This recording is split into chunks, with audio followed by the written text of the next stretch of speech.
The elements. We're so grateful to be able to welcome you to the heart of Henry Street Settlement. You know, these buildings are our headquarters. At an organization like ours, we like to embrace our history to shine a light on our future. And so it's a little interesting and a little bit intimidating to kind of give a little bit of our history to tour guides who really are experts in the history of New York City and who focus on really special places. So we're really grateful to welcome you into our special place. So this dining room, and in fact these three buildings represent the historic Henry Street Settlement. The middle building was the first settlement house. And so I'm just going to touch on a little bit. I'm going to start with, I figured for tour guides and history buffs, I have a book written by Lillian Wald. She wrote this book in 1915. This is a copy from 1915 with an inscription from her on the inside. But the reason I call this book out whenever I get an opportunity to speak to people about the work of the settlement is that Lillian Wald knew that information was power and that information and power translated to action. So the work that you do, bringing New Yorkers, bringing people from around the world to special places in New York City to elevate our sites of interest, our special places, our values, our activities in this city is really, really critically important. And so I'll just open it. It's on page 8. I refer to it all the time. And I'll paraphrase what she says. And she says, and she's talking about the morning that she founded Henry Street Settlement, or that she had the concept and the idea of Henry Street Settlement. And I'm going to describe a little bit about that. But after that morning, she says, when morning found me still awake, my naive conviction remained that if people knew things, and by things meant everything implied in the condition of this neighborhood, such horrors would cease to exist. So she knew by creating awareness, she would spur people into action. And our founding story was just that. And I'm going to condense 131 years. Michael told me I had 131 seconds. So actually Bob told me I had 131 seconds. So I'm going to do a rapid fire. But interesting, so Lillian Wald's birthday was March 10th. She would have been, I don't know, we're 131, so she would have been 26 years older than that. Right, so 157. There you go, 157, thank you. So, and it was a day much like today. And if you watch this video that we produced on our 125th, it starts one rainy March morning. And Lillian Wald, she was a 26-year-old nurse. She found herself in a room just like this one. And she was teaching home care and hygiene because at the time, as all of you probably know, this neighborhood was one of the most densely populated on the planet. But during that class of home care and how to wash dishes and how to wash your hands properly and how to, care for your family and not spread disease, she was interrupted by a little girl who tugged on her nurse's uniform and said, "Mommy, baby, blood," in broken English, and pulled Lillian Wald out of that room. And she walked through the streets of the Lower East Side, through the tenements, through the overcrowding, through the palpable danger, through the, all of those conditions. And she went up to the top floor of a tenement, or a floor in a tenement, and she had found a mom in a pool of her own blood, left by the doctor because she could not pay the bill. And she knew then that it was her sacred responsibility to stay in this neighborhood and continue to deliver services. And she refers to that morning as her baptism of fire. And that is our founding story. And from that moment, she knew that she was obligated, called to settle into the neighborhood, to have proximity to understand the conditions and to be able to respond. But how does a 26-year-old nurse settle into a community like this? Well, she needed support. She needed help. I know you have a guest here tonight who's going to talk about someone who was really important in our founding story, Jacob Schiff. So 2 years after that baptism of fire, they would say that it would cost you $5,000 to sit next to Lillian Wald for dinner because she was committed, fiercely committed and passionate to raise resources to put herself and the other nurses that she invited here with her to deliver services in a position to act and in a position to respond to the healthcare needs, to the lack of housing, to the lack of education, to the lack of resources that were down here. She got Jacob Schiff to buy the next building over for her in 1895. And within a few years, she had many other nurses living in that building with her, all emanating out from here, knocking on doors, finding that next mom. Service after service came in the decades after that. Child welfare, labor, helping people connect to jobs, helping people to education. Always a commitment to the arts. And so now here we are 131 years later. The founding principles and the founding needs in this community back then healthcare, food insecurity, housing, education, employment, and access to the arts. The issues we face now in this neighborhood: healthcare, housing, education, employment, access to the arts. Not much has changed. Some people look at that as daunting. I look at it as reinforcing. We are spot on mission. We are right where we need to be responding. We're very different from just a single house now. We have 18 sites, all within a mile of here. We have a $57 million operating budget. We have 700 people that work at Henry Street Settlement, and we have this crazy kaleidoscope of programs, from a parent center, early childhood education, after-school programs, job programs, English as a second language, residential shelters, a healthcare facility, mental health facility, Meals on Wheels, Congregate Older Adult Center, Article 31 mental health clinic, school-based mental health programs, and on and on and on, and multidisciplinary arts center on Grand Street. And it's because we serve the whole person, the whole family, the whole neighborhood. And so we remain on mission in a very, very complex world. Right now we're dealing with like many, many crosswinds, right? We have the everyday fight against poverty. People think Lower East Side is hip, slick, and cool. Well, we have a really dubious distinction. We're number one out of the 59 neighborhoods in New York City in terms of income disparity, meaning somewhere up on East 10th and First Avenue, you have an area median income of about $130,000 a year. You go directly east, and you have an area median income of $16,000 a year. And we're in one of the highest concentrations of public housing in New York City, which means there's people who are still struggling to put food on their table, a roof over their head, access to healthcare, and access to opportunities. There are 30,000 public housing units right within that same square mile. Out of 18 of our sites, 9 of them are located in public housing. So when we say we embrace our history to shine the light on our future, it's because that organizational DNA is timeless and relevant. We are place-based. We have grown extraordinarily over the last 131 years, all on the Lower East Side. And we're place-based within place-based. We're here, we're in public housing, and our focus is to go narrow and deep, because it's that everyday fight against poverty, and now we have a tsunami of mental health needs post-COVID, and now we have new neighbors arriving as asylum seekers and migrants that are coming in high volume and intensifying the need for services. So we have these 3 cross currents, all the more reason that it's important for us to remain strong and stable and find the modern day Jacob Schiffs of the world. And we have a whole constellation of funding sources that people support our work, and we encourage any of you who learn about Henry Street to carry that same mission. So we're still desperately needed. We're extraordinarily relevant. We serve about 50,000 New Yorkers a year across that spectrum of programming that I began to share with you. But we need resources to get it going. You know, in nonprofit world, we kind of sing for our supper every year. So that $57 million doesn't go to zero every year, but it's a hustle and it's a grind, and it's important that if people only knew the conditions down here that existed, they would surely do something about it. So we're really grateful to welcome you here tonight to learn about some of the underbelly of the Lower East Side, from the book that you're going to be hearing more about tonight. But know full well that that underbelly is really still here. In fact, just last week, some of you may have seen there were 4 arrests made related to a gang-related homicide that happened here on the Lower East Side with 2 22-year-olds. One of them was one of our BGR participants who was collateral damage in gang warfare, where he was shot in the head, shot in the chest, and left to burn in his car up in Pelham Parkway. And so the violence and the unrest and the need in this community is palpable, and it's one of the reasons that I fall more deeply in love with Henry Street on a daily basis, because we need to be here, and we're grateful that all of you are here to help learn about the settlement, meet as a group, and then go out and spread your information, knowledge, and wisdom to the people that you connect with across New York City. So thank you so much for being here.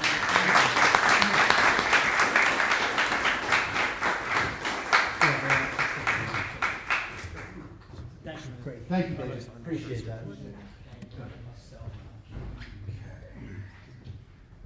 All right. In a city of amazing philanthropy and worthy causes, Henry Street is right there at the top of the list. I don't know it for sure, but I would imagine that my great-grandparents, when they settled in this neighborhood in 1905, certainly would have been familiar with Henry Street if they didn't actually utilize the services that I'm sure many of us are in that same boat. So it's great that we can spotlight that, and hopefully you'll all be able to spotlight a little bit more on some of your tours. There was actually a post a little on the Facebook page today about racist attitudes on tours and how to deal with them, so perhaps Henry Street can be a bit of an answer to that. And we're nothing if not authentic, right? We come here on a rainy, well, April day, unlike the rainy March day that Lillian Wall founded Henry Street Settlement. So David asked if he could speak right at the top of the meeting, so we didn't do our normal kind of introduction, but let me officially welcome all of you to our April membership meeting. Again, my name is Mike Morgenthau. I'm the president of the Guides Association of New York City.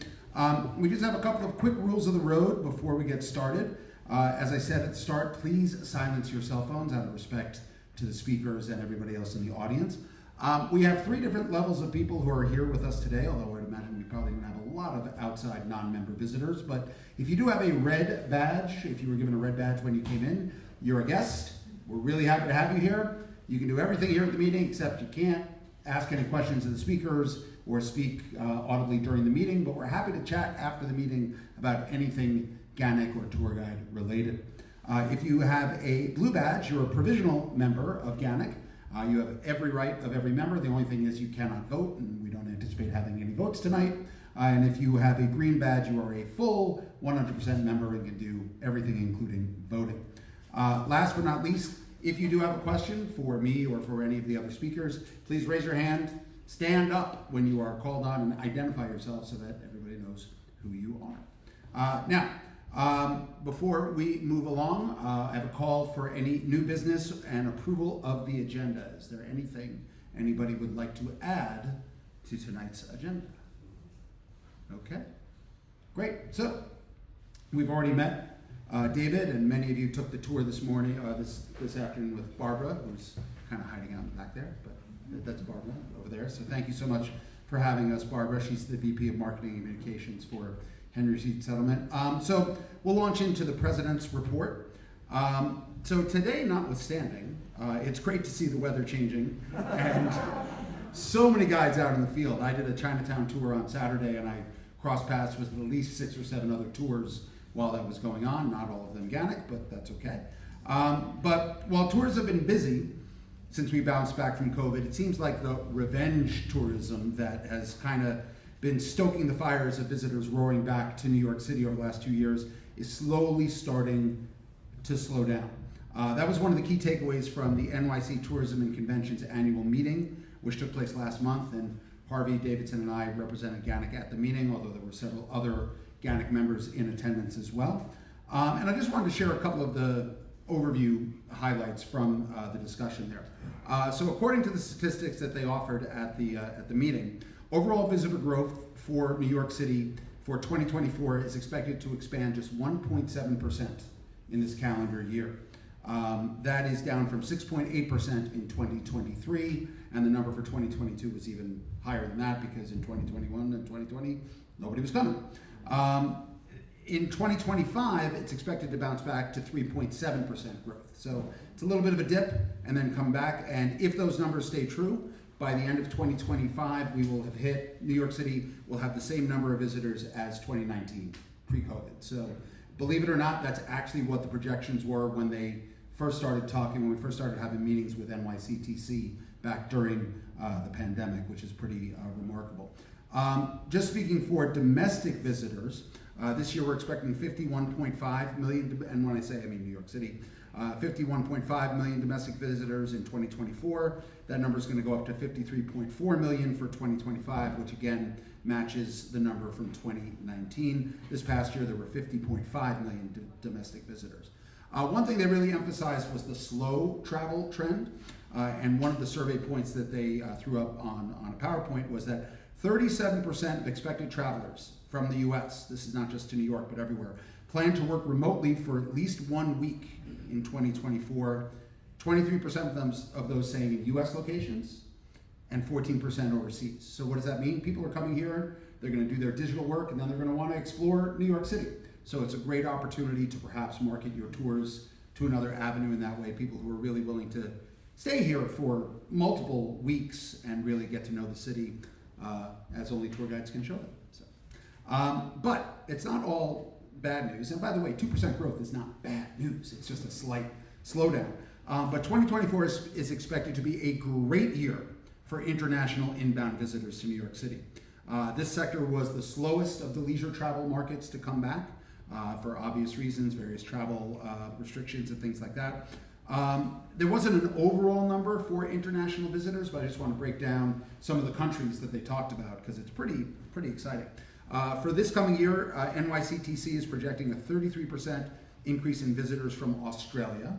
And by the way, I don't have a baseline, so I don't know if that's like from 5 people to 8 people or anything like that, but obviously you kind of have a sense for what the numbers are.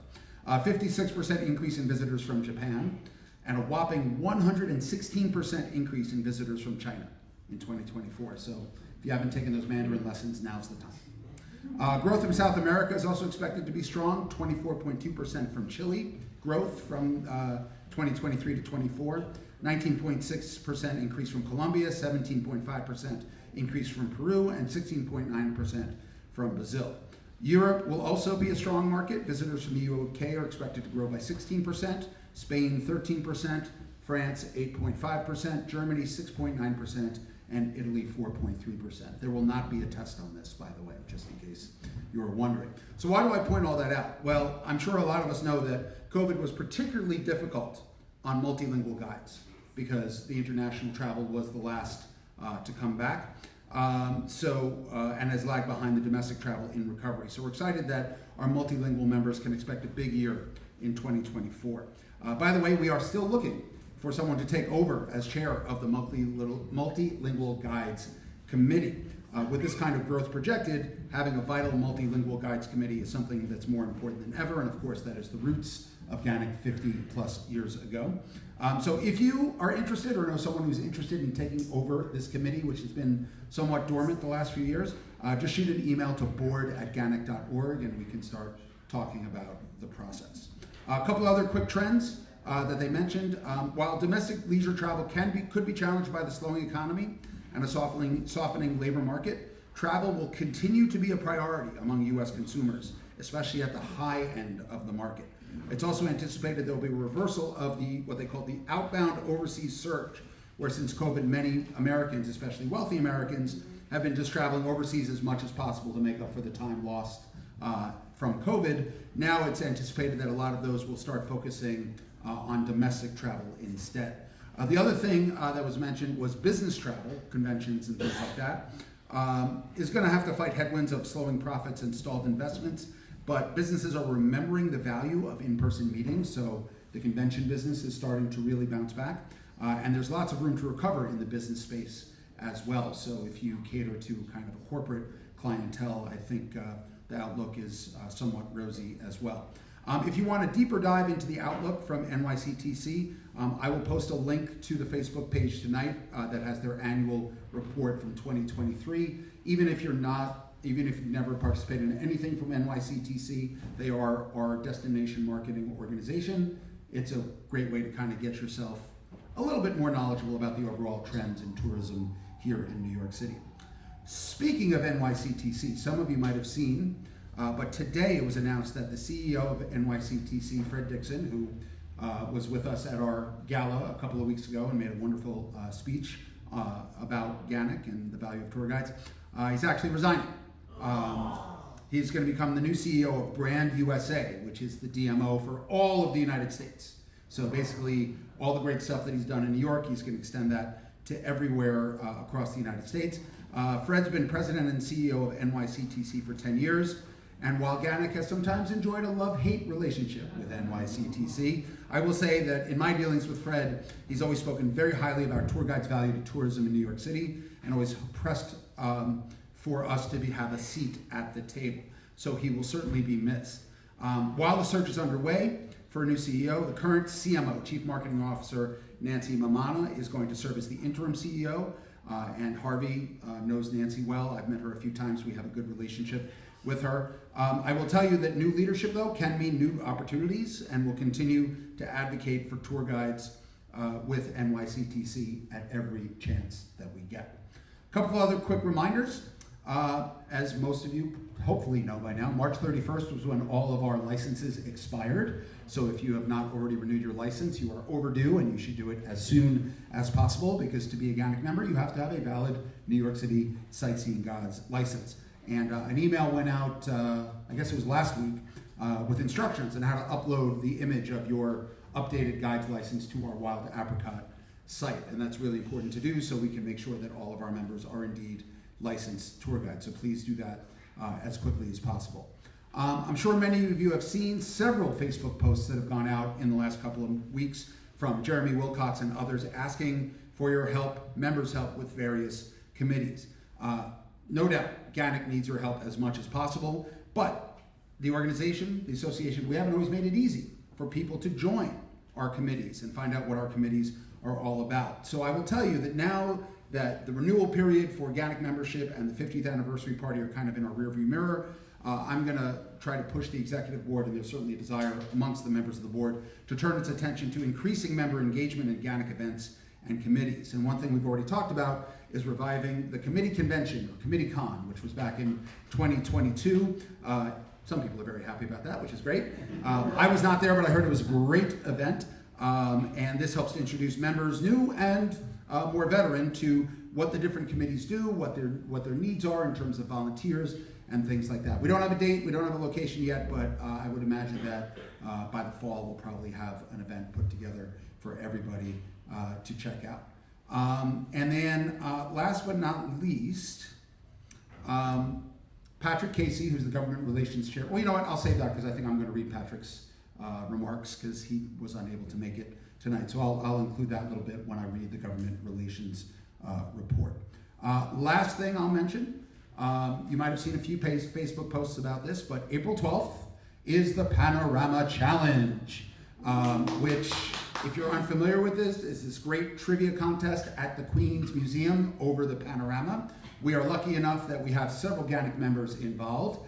Current board member Gary Dennis is the master of ceremonies and the question asker. Former board member Jonathan Tourer is the person putting together all of the questions. And current secretary Mitch Paluzek, he won too often, so they made him a judge. So he will be one of the judges there as well. It's April 12th. It's been posted on the GANYC Facebook page many times. It's an amazing event. If you've never been there before, it's really terrific. I encourage you all to check it out and come out on April 12th. It's really a good time. So that is pretty much my president's report. Before we move on, does anybody have any questions? Great. What's the date of the... It is Friday, April 12th at the Queen's Museum. And just go to the GANYC Facebook page. I'm sorry? Yes, what time is it? 6? I believe it starts at 6, yeah. But all the information has been posted myriad times on the GANYC Facebook page, or you can just Google Queen's Panorama Challenge. It'll pop right up. Yeah, Barbara. I just want to let folks know where restrooms are. Okay. So we have, if you walk out of this room, there's a long hallway to your left. Off of that hallway are 2 other hallways that will go to your left, and along both of those hallways there's a restroom. So help yourself if you need. I hope that makes sense. Yeah. You can't get too close. Yeah, past the stairs, left and left, basically. So, okay, great. So if there are no other questions, I'm now going to call up Bob Gelber to introduce our guest speaker for the evening.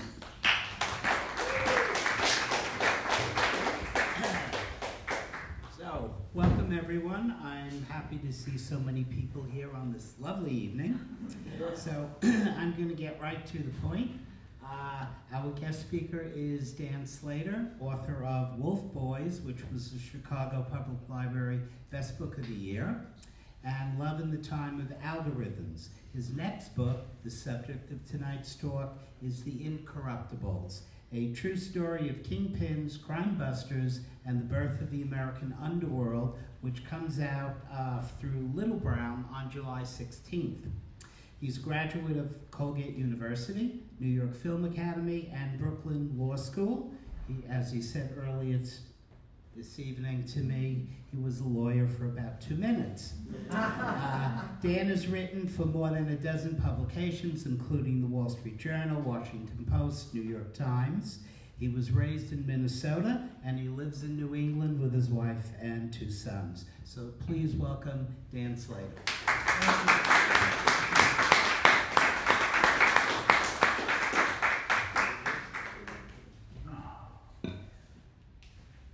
We do have a photo show tonight to illustrate the stuff I'm going to talk about, and we just have to pray that this is now going to work. Awaiting connections.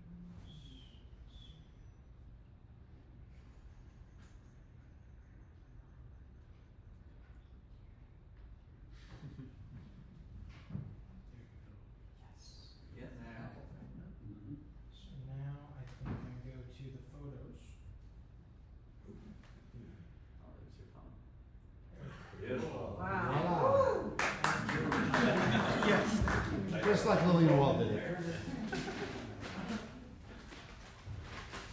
I wanted to pass out some one-sheeters about the book with the QR code. Maybe I'll do that at the end. Would that be okay? Thanks. Yeah. Thank you. Here's, I don't think you need this many.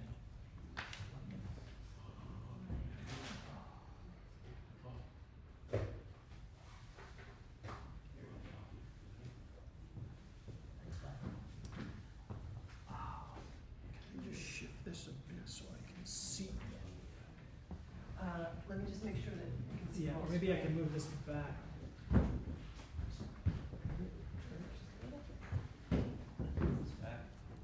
Watch the wires. Is that good? Can everyone still see it? Yeah, that looks good. Great.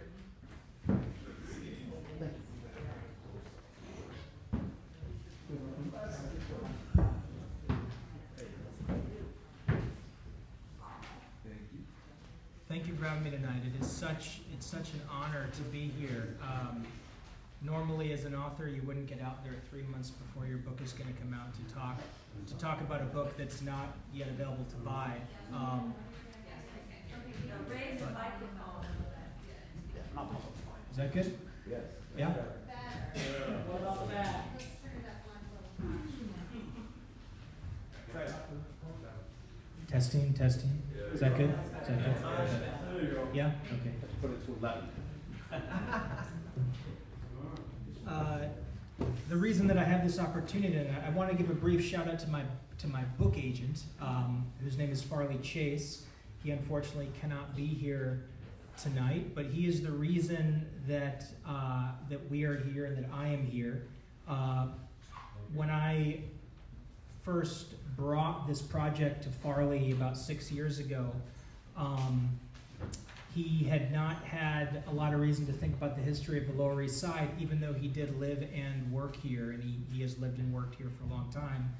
And as we began to work on this material and find a publisher for it, he began to think more about the kind of then and now of the Lower East Side, the then of the story that we were telling in the book, which takes place more than 100 years ago, and sort of the stuff that is still here. And of course, the Henry Street settlement is prime among the remaining institutions, particularly when you think about those that are still so active. Meanwhile, Farley had this other client named Patrick, who he was working on a different book with, and it was through Patrick that he learned about your association. So he did what a good agent does. He brought all these parties together, Henry Street, GANYC, me, and that's the reason that we're here tonight. This is like the ideal place for me to be talking about the book. My story does take place against the backdrop of the Reform movement, and it is about a niche of the Reform movement that didn't really make the history books. It's a part of that movement that you don't hear about. Meanwhile, Lillian Wald is an icon. I think folks who maybe know a little bit about the progressive era probably know her, if they know anything at all. So this is the ideal place for it. She was an icon of this sort of sweeping movement that begins in the 1890s approximately and runs up through World War I, and of course the legacy is still alive. She was here to help the immigrants, the poor immigrants, largely the Jews from Eastern Europe, the refugees who had fled the ghetto, largely the Pale of Settlement, which for those of you who don't know is the western border of Russia. It was established in the 1790s. So for the next 100 years or so, the Jews who lived there were forced to live there, and they lived there under severe oppression. It wasn't a ghetto in the sense we think of a ghetto here in like an urban area. It was a gigantic ghetto. It was about 17 provinces that stretched from Minsk in the north down to Odessa near the Black Sea. I believe there were about 5 million Jews who lived in the Pale of Settlement. They fled because they were being massacred there. They fled here beginning in the early 1880s. And they lived here in circumstances that were better in the sense that they were now in a country where they weren't being massacred, but they still needed a lot of help. The conditions here were not very good.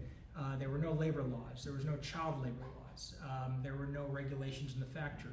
There was no welfare system at all. The rich didn't even pay an income tax until 1913. And I think it started at like 1% and slowly worked its way up. So they needed a lot of help. I have a few pictures here. That's Orchard Street in 1908.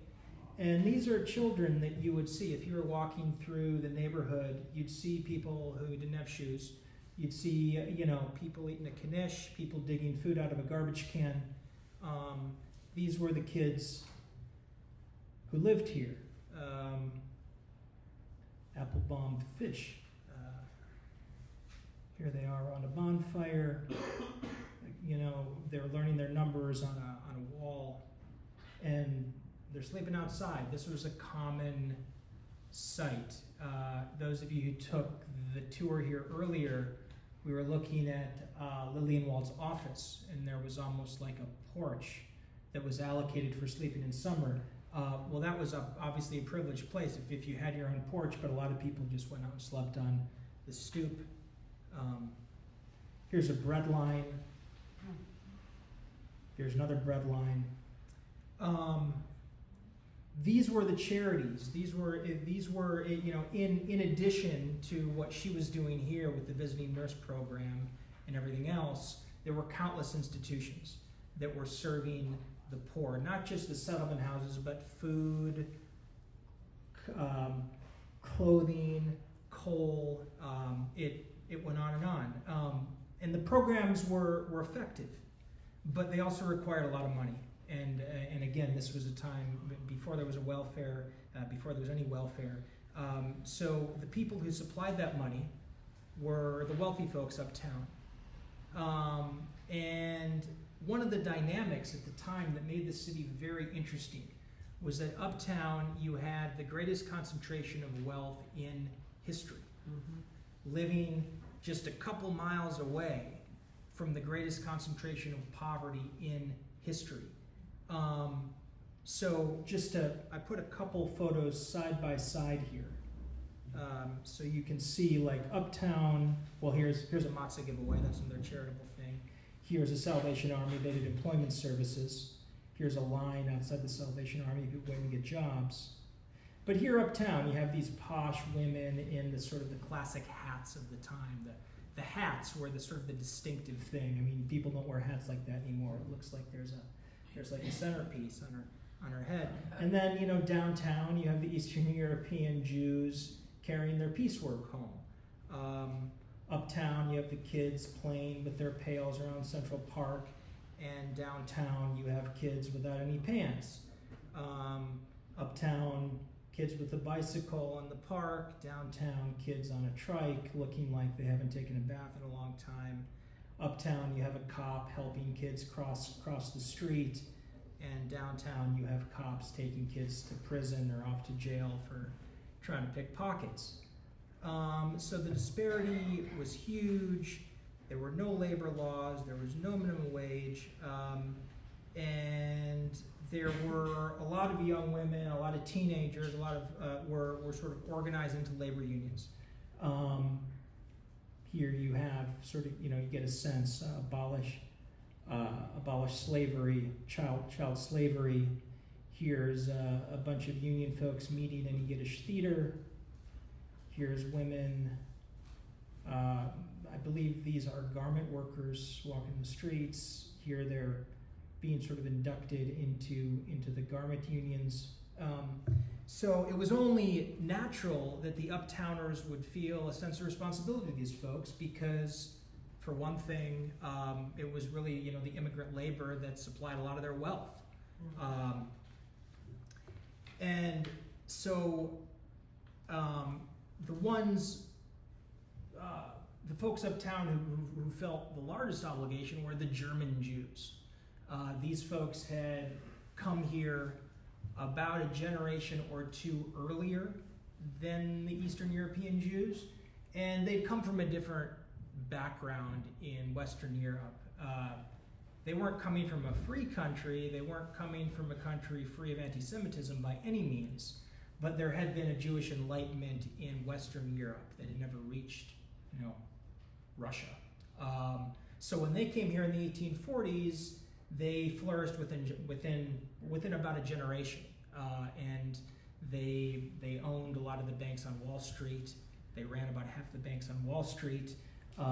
They owned, one of the families owned Macy's department store, another family owned the New York Times, and we know a lot of these names now because they adorn, or they have once adorned, institutions we're familiar with, like the Guggenheims, the Solomons, the Lehmans. This is the temple that they worshipped at. This is Temple Emmanuel on, I believe there's 44th Street and 5th Avenue. 43rd. Thank you. And there is sort of the leader of the German Jews uptown, Jacob Schiff. He was a little bit different than the average person in his circle because he himself was an immigrant. Most of the folks that he ran with would have been the children of immigrants. He came here himself at about 18, and he became a banker pretty much right away, and he ended up inheriting the bank that was founded by his father-in-law, Kuhn Loeb, which by about 1900 becomes the second most influential bank on Wall Street after J.P. Morgan. He purchased this building for Lillian Wall. They had a close relationship that really went to really a friendship. If you look in her archive, you find a lot of letters from him addressing all kinds of things. She's taken a trip to Japan, and he writes her a 20-page letter about all the things that she has to see while she's there, because he went there in 1906, and she writes him a letter saying, hey, we need a Model T Ford to use at the settlement, and he sends her a check with a couple hundred in it because he says you're going to need chains on the tires for winter. They had a very, very close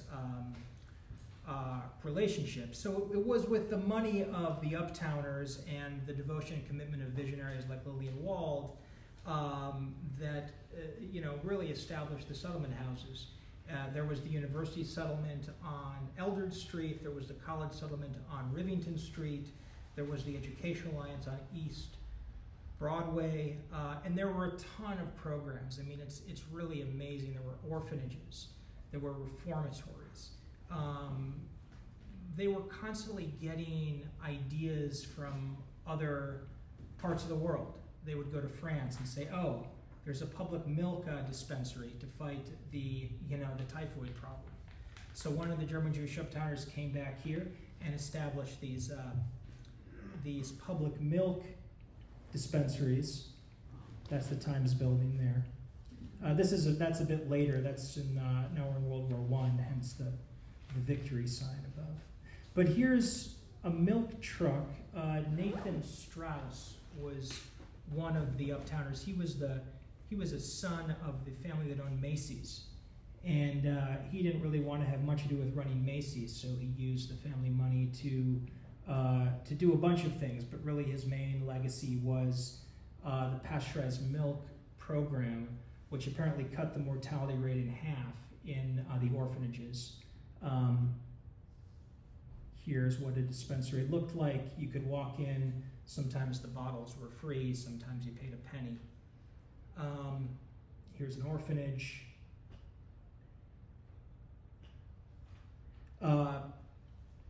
So as time moved on, 1905, 06, 07, the immigration famously went up and up and up every year. And as some folks have said tonight, this area was the most densely packed area in the world, edging out Bombay, India, which today is Mumbai. And this is an interesting map. This is a map that the New York Times made in 1910 for a big article they did about the Lower East Side. And one of the things they focused on in that article was population density, and they found that there were more than 78 blocks that had more than 1,000 people living per acre on that block. So I don't know how many acres fill a city block, but maybe 4 or something, 5. So that's a lot of people. There were another 33 blocks in which 700 to 900 people lived per acre. And with all that crowding came a new problem, which was a problem that had pre-existed the crowding but now got worse with the crowding, and that was vice, delinquency, corruption, and crime.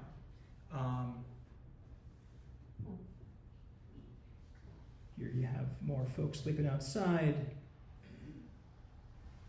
boys smoking, boys drinking beer, boys playing cards, boys playing craps on the street, little, gangster kids being taken off in the paddy wagon. You have an addict shooting up. At the time, when the crime, this was not a crime wave, this was an underworld. And when it starts to emerge in the 1890s, there are as yet no laws against vice, really anywhere in the country. And so there's a huge underworld that develops on the Lower East Side, a Jewish underworld. And it's not just the vices that we think of, it's this vast underworld that includes gangs that don't just fight each other, but they get involved in legitimate business. There was a horse poisoning gang where their specialty was extorting business owners that relied heavily on horse transport, which at the time it was not hard to find a business that relied heavily on horse transport because pretty much everyone did. In fact, I think I've got, so just to backstep for a second, 2nd Avenue and Grand Street, which this is here, those were 2 of the hubs of the underworld. A lot of casinos, brothels were there. Allen Street was the red light district. Here's a letter that was written by the horse poisoning gang. And I don't know how well you can see this, but here it says, they're writing to a business owner, and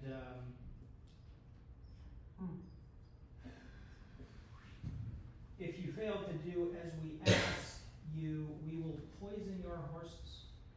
And it's signed the Yiddish Camorra, which, the Camorra was the Italian mafia, but these were Jewish gangsters who were kind of modeling their tactics on that. Like, we're going to blow up your store, we're going to blow up your horses, we're going to poison your horses. It was pretty, savage.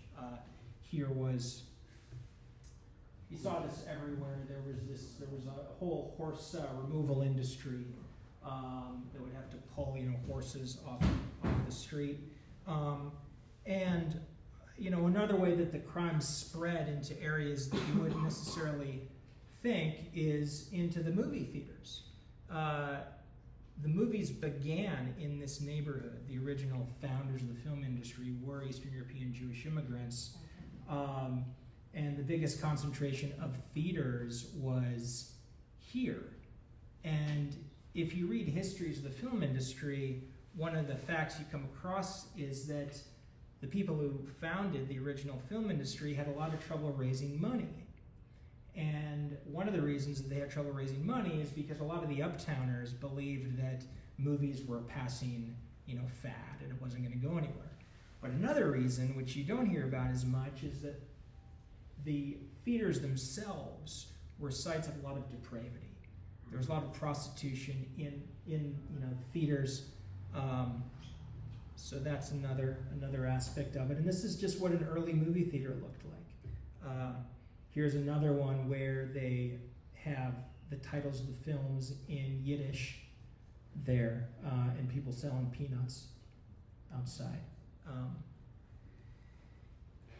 And yet another area that crime kind of bled into, which was maybe inevitable, this was the union wars. Like I said, there were no regulations at the time. There was no minimum wage, no safety, no limit on hours worked.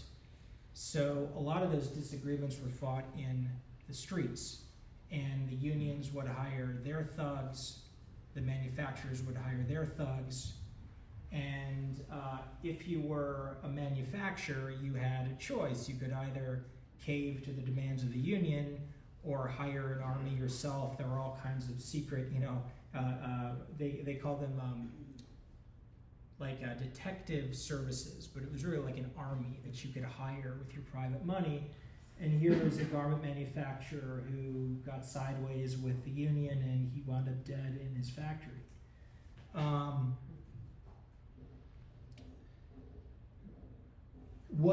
What made all this go was a corrupt system that was overseen by Tammany Hall. And Tammany really ran on, the immigrant vote. And one of the ways that they got that vote was by, the granting of impunity for crime. And it was also very lucrative for Tammany Hall because they got all the bribes.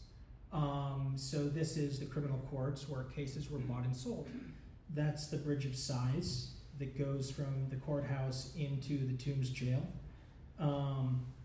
And I believe the Tombs was built on an old pond that was drained in the 1700s, the Collect Pond. 1800s. In the 1800s, thank you. And it was drained to make way for Lafayette Street originally. This doesn't look bloated and disgusting. Right. That's why they want to get rid of it. So they built the jail on top of it, is my understanding, and a lot of the cells were below the street level. It was really a disgusting place to be imprisoned. Picture. That's the entrance there to the Tombs. I wonder if you can. Oh yeah, look at that. Yeah, so that's where you would enter there. That's pretty cool.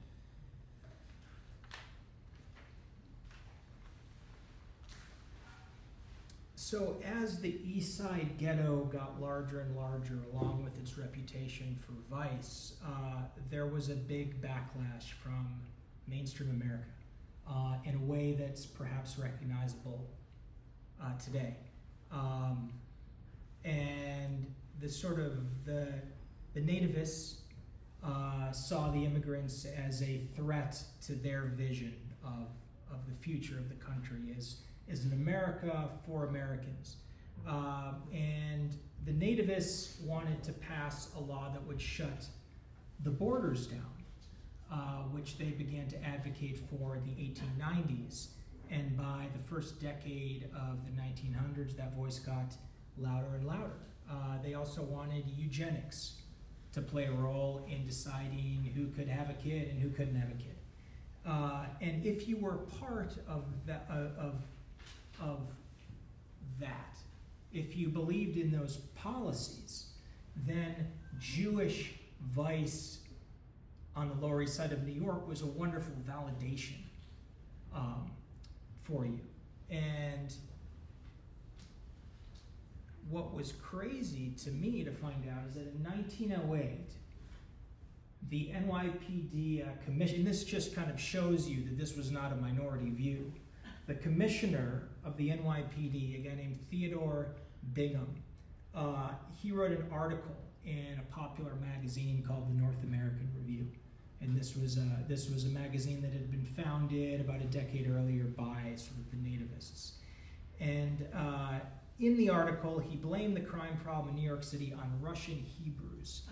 And he said that it should be no surprise that a people who are naturally unsuited for physical labor and who lacked language abilities should turn to poisoning horses and selling their daughters on the street. He said they are burglars, firebugs, pickpockets, and highway robbers when they have the courage. He later retracted his statements, but the voice to which she gave permission becomes louder and louder in the following years. Even before that article, the German Jews uptown had been trying to deal with the crime problem among their co-religionists down in the ghetto. They didn't want to just reform for the sake of reform. They didn't want to uplift for the sake of uplift only. It was also a little bit embarrassing.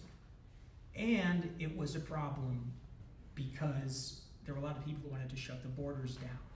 And so the German Jews wanted to take away that argument. They wanted to clean up the Lower East Side and to secure their future in a country where they finally had the chance to live free after centuries and centuries of oppression, both where the uptowners came from in Germany and certainly where the downtowners came from in Russia.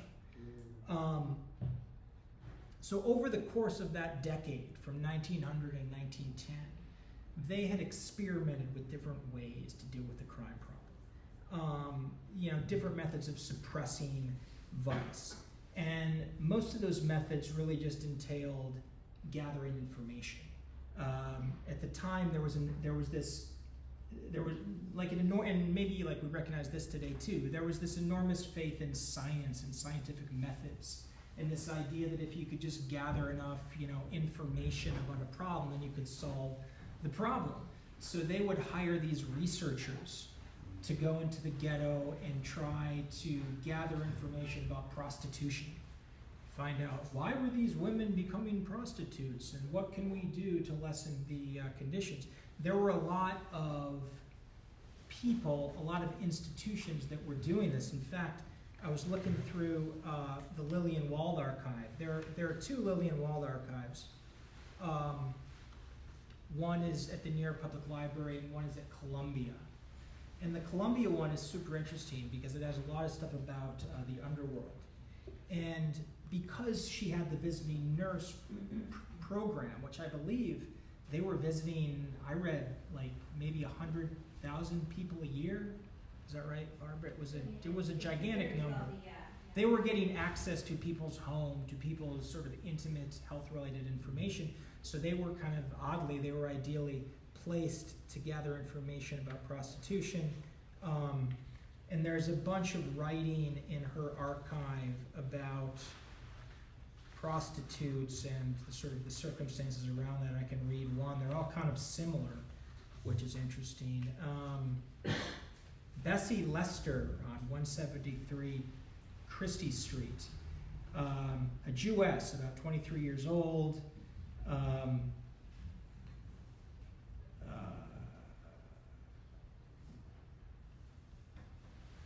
Supports a man named Lester. So this is a woman who'd taken the name of her pimp, was formerly a cloak operator in a sweatshop, was ruined in East Side dance halls. This was a common thing. The underworld would have these dances. And if you were a girl who, was 14, 15, 16, 17 and worked in a factory all week long, that Saturday night dance was sort of attractive, and so this became kind of the hunting grounds. And so anyway, if you go through these, you see kind of the same story again and again. A girl walks into a dance, she meets a guy, the guy turns out to be a pimp, and one thing leads to another.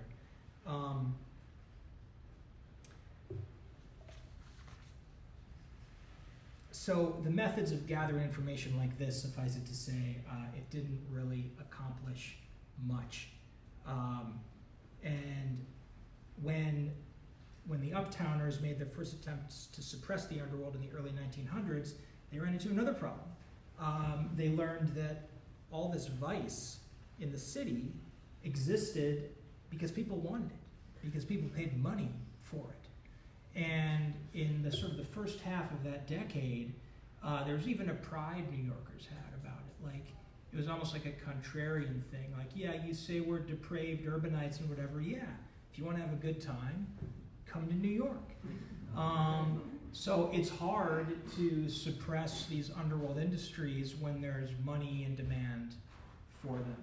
This is a popular postcard that you could come to New York and send a postcard home to your to your friends in the Midlands about, you know, it's no crime to kiss here. You can do whatever you want. However, by the end of the decade, following the Bingham article, things had began to shift because vice reform now is an actual set of laws was sweeping the nation. As early as 1906 and 1907, there were state-level laws against alcohol, narcotics, and prostitution. And you know, we talk about prohibition, which starts in 1919. That got its start more than a decade earlier. I believe the first state-level ban was in Oklahoma or something in 1907. The drug laws begin here in New York too, I believe in 1907, and by about 1912, 1913, you can no longer buy anything in the pharmacies. So it kind of went from this strange world where you could walk into into any pharmacy on the corner and get, you know, cocaine and opium and stuff, to all of a sudden that stuff was no longer available. So now things have begun to shift for the uptowners. There's a slightly more favorable environment for doing what they want to do, which is to get rid of Jewish crime.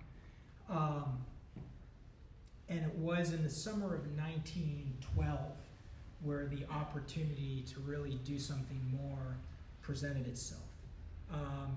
And this was the murder of a Jewish gambler outside of the Metropole Hotel in Times Square. This man's name is Herman Rosenthal. He was born in the Palos settlement. He came here with his family when he was 5. Came up on the streets of the Lower East Side as sort of a thug and a gambler. And by the time he's in his 30s, he owns a casino of his own in a part of town where all the high rollers went, the Tenderloin. And what happens is there's a little bit of a reform wave amongst the politicians. And so Herman had been used to a situation where he pays off the cops and they leave him alone. But then in 1912, he finds that he's paying off the cops and they're raiding him anyway. And this angers him because it breaks what he believed the rules to be. So he starts to go and make a lot of noise about it. He goes to the district attorney and says, I want to tell you about corruption in the NYPD. He goes to the journalist and says, I got a great story for you about, you know, cops in the NYPD. So he's breaking the no squeal law of the underworld, and he turns himself into a target. And it was a bunch of Jewish gamblers, people from his own kind of, you know, tribe who took him out. And unexpectedly, this murder causes a lot of noise. The cases that follow get a lot of attention, partly because the district attorney had literally been talking to this guy about this very story before he was killed in relation to this story, and also because there was a cop potentially implicated in it. So the fallout from the Rosenthal murder was a big story, not just in New York, but nationally and eventually around the globe. This was on the front page of newspapers for the next 3 years. And so now the German Jewish uptowners say, we have to do something. We got to take more aggressive action. We don't need to gather more information about the underworld. We need to make the underworld go away. Sure. At the end, yeah. So they find a young man. There's the Metropole. If you can see that. It's kind of a cool facade anyway.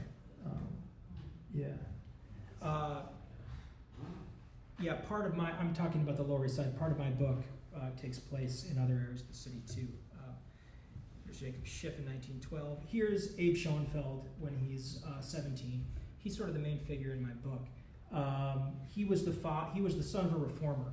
He was the son of sort of a reform visionary who had been a union leader in the garment industry in the 1890s and then shifted to other areas of reform in the 1900s.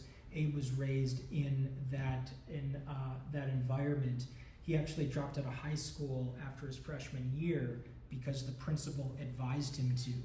That was what was happening around 1906, 1907, is the crowding was so high that the principals were going to kids at PS 20 and saying, if they were really smart, they were saying, you'd be better off just leaving and pursuing a career because we have so many people here, you're just not going to learn anything. So Abe was part of that. He left, and he became a person who would gather information for the Uptowners. He'd take these sort of freelance things. And he got sick of that, and they knew that he was sick of that. And so by that's where he was raised. That's 1901. That is Clinton Street between Broome and Delancey, right around the corner. The Williamsburg Bridge is being built right around the corner there. I think the bridge is finished in 1903 or something like that. So that's where he was raised. Looks a lot different than it would a decade later. There's Abe in 1912, 21 years old, when he is approached by these Uptowners to lead a crusade. And that starts off by him getting information, actionable intelligence that they can take to the cops, to the mayor, and say, here's the cop who's taking money. He has some success with that in the first few months, and the mayor says, I want to install this kid in the police department, give him, 20 of cops of his own not choosing, and he can go around the city and he can shut down whatever he finds. And that is sort of the story of my book, is the crusade. And I guess I will stop there. Although I will say they make that this isn't just about taking out the bootleggers. This is a war against all these different facets of the underworld. So here's the NYPD on Center Street. So, the opium dens, the drug world, the dives. There's, the stable of the head of the horse poisoners. His name's Joseph Tablinski. They're the horse poisoners. And one of the interesting things that we find out in the course of his war on vice is that Abraham Kahn, who's the editor of the Forward newspaper, which was a very powerful paper at the time, is involved in financing and supporting the thugs who work for the labor unions, and using the proceeds of the Forward newspaper to supply that. So that's one of the many interesting facts that comes out. There's a Forward newsie, and finishing here with the Forward building, which was built in 1912 and for several years was the tallest building on the Lower East Side, 10 stories. Anyway, thank you for having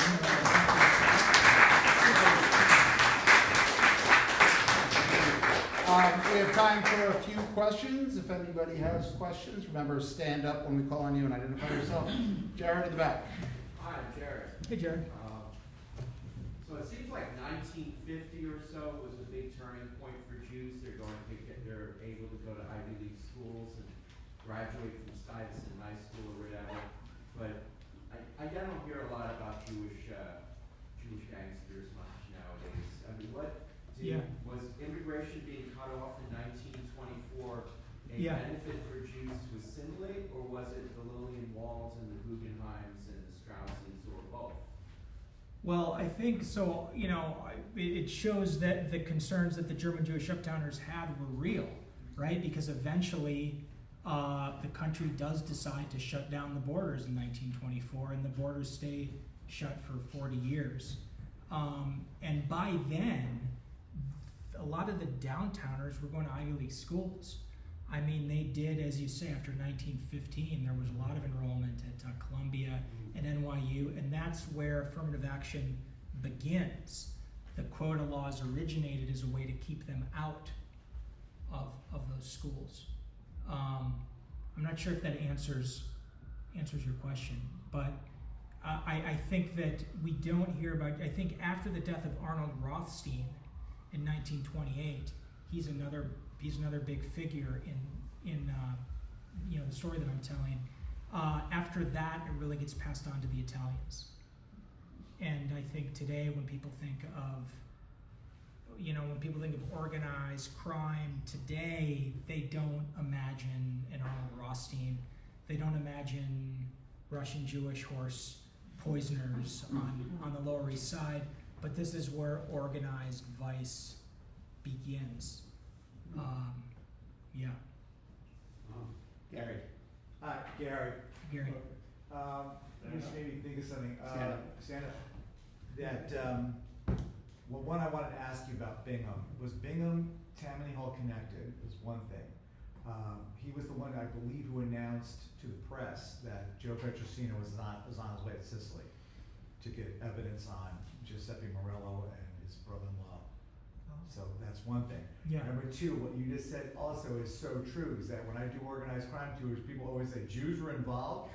Always. And the expression, I'm going to explain what a Starker is, you know. So, The Starker was the labor sluggers, right, that worked for the unions. Yeah. But I had heard about Bingham announcing that, and that, you know, a cable can be sent, because they were going to find, because they had changed the rule about immigration, if they found you lied about anything on that form, they could deport you. That's how they were going to get these two guys, not on murder or bootlegging or anything on other things.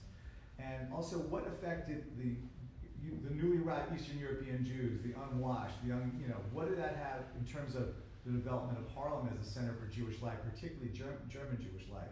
The German Jews had been here for generations at that point. Yeah. And my mother said that her family was Russian Jews, but they thought they were Western European Jews, and they moved to Harlem. Yeah. As did Marcus Loeb, like you said, was from down here. Yeah. So there was a big Jewish presence in Harlem. But was that an effect of? That was, I believe, an effect of the Lower East Siders starting to move out of the neighborhood and go uptown. That was where everyone wanted to go. And the Bronx and Harlem were then being developed. And so those were two big sites. But yeah, Harlem was, you know, Italian, Jewish, and then you have the Great Migration folks who arrive. I believe that really starts around 1911 or so. South of 125th Street was traditionally Jewish Harlem. That's where my grandmother lived. And then you had Marcus Loeb who lived there, and Oscar Hammerstein, and these people that were German. Some were German Jews, and then there were the wannabe German Jews. Right? Yeah. Russian Jews who wannabe German Jews. Yeah. Like my grandmother, like her father. Well, today we don't even really make a distinction. I mean, people in my, I was born in '77.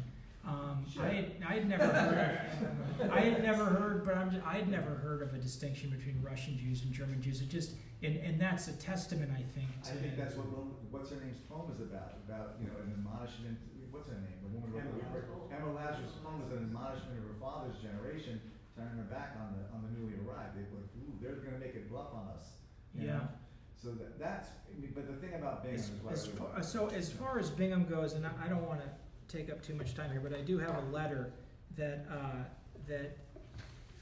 it's in here somewhere. But there was an NYPD detective who wrote to Lillian Wald after the Bingham article, was published in late 1908, and he's basically just confirming what the article suggests. And then anytime Bingham opened his mouth, it was kike this, kike that, arrest them all, send them back to Russia, and he would put a ski, an SKY, on the back of people's names if he could. You know, this is at least what the letter said. So there was something about Jewish people that he just didn't like. But I don't think he was a Tammany flunky. I think he was a sort of tough on, crime. Well, that was kind of stupid saying he's going back to Sicily to find evidence on Morello. And he was killed, right? Petrosino. As soon as he got the evidence, he was murdered. Right. All right, we have time for maybe one more question. Any more questions for Ben? No, I got a question. Yeah. Then, is it a fact, knowing from my own family, my wife's side actually, that the German Jews heavily developed the Upper West Side in the 1880s? Yes. Maybe you can elaborate on that. Yeah, so that's where I am 75% Russian Jewish and 1/4 German Jewish. And my German Jewish ancestors lived on the Upper West Side at the time, and they owned a garment factory. But owning a garment factory didn't get you into the big time across the park. So I mean, that was sort of more meadow over there for a while. And if you did settle on the west side, you weren't quite up to snuff. But the German Jews were more affluent. They were the higher Yes, side of more assimilated, more acculturated. You might know about that. Yep. Yeah, They were. Well, that is a Yeah. point. I mean, that is a Yeah. Okay. And the Russian Jews did very well. I mean, look at how fast they moved on. It was really a generation, and they were in the Ivy League, which is incredible when you think about the massacres and the slaughters that they came from. And they did develop the new school. Did you know that? I didn't know that. Yes. It was then referred to as the new school, which was the old school, became the new school. They immigrated here, and their educators did start the new school. I know that from my family. Thank you. That's great. All right, so how about one more hand for Dan Slater?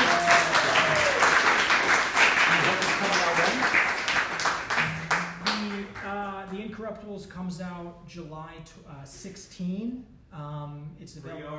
Pre-order. Thank you, Patrick. Yeah, so there is, a QR code on the one sheet, and feel free to reach out, send me an email.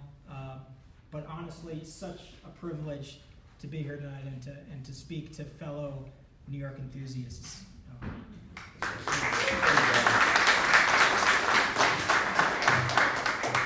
you so much. Appreciate it. Yeah. Okay, so we are going to keep moving along. Next, I'd like to call up Vice President Catherine Hill, who's going to give us a quick little recap of the happy hour that took place last week with World Federation of Tourist Guide Associations President Sebastian Frankenberger. So, Catherine, come on up.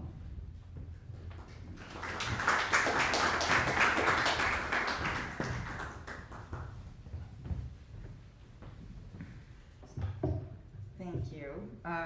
Michael, if I had known I was going to have to come up here and relate my notes, I would have had one glass of wine less at this happy hour. I only had two, but anyhow.